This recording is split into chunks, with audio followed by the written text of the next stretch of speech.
त्याची मोठी बातमी लोकसभेच्या पार्श्वभूमीवर भाजपकडून महत्त्वाची समिती स्थापन करण्यात आलेली आहे।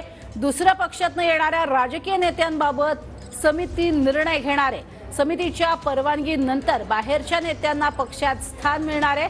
आत्ताची महत्त्वाची बातमी आपण बघतोय। एकीकडे लोकसभेच्या निवडणुकींच्या पार्श्वभूमीवर अनेक जण भाजपमध्ये येतील असे दावे केले जात आहेत। अधिक माहिती या संदर्भात घेणार आहोत। संदीप राजगोळकर आमचे प्रतिनिधी आपल्या सोबत आहेत। संदीप, एकीकडनं बाहेर येणाऱ्यांची संख्या वाढेल असे दावे होत आहेत आणि दुसरीकडे एक समितीही स्थापन होतीये दुसऱ्या पक्षातून येणाऱ्यांसाठी।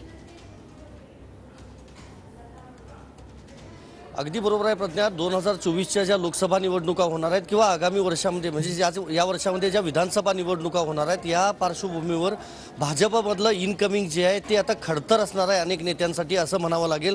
कारण एक समिती स्थापन केली जाणार आहे। राज्यस्तरावर ती समिती असेल। राज्यातले जे प्रमुख नेते आहेत त्यांची ती समिती असणार आहे। राष्ट्रीय अध्यक्ष JP नड्डा यांनी खरं तर हा आदेश काढलेला आहे पक्षामध्ये।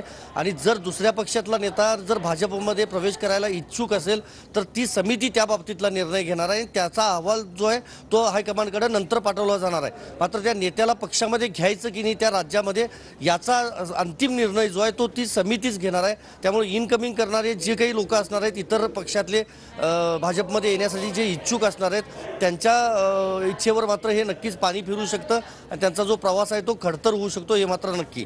नक्कीच। तुर्तास धन्यवाद या संपूर्ण सविस्तर माहितीसाठी संदीप।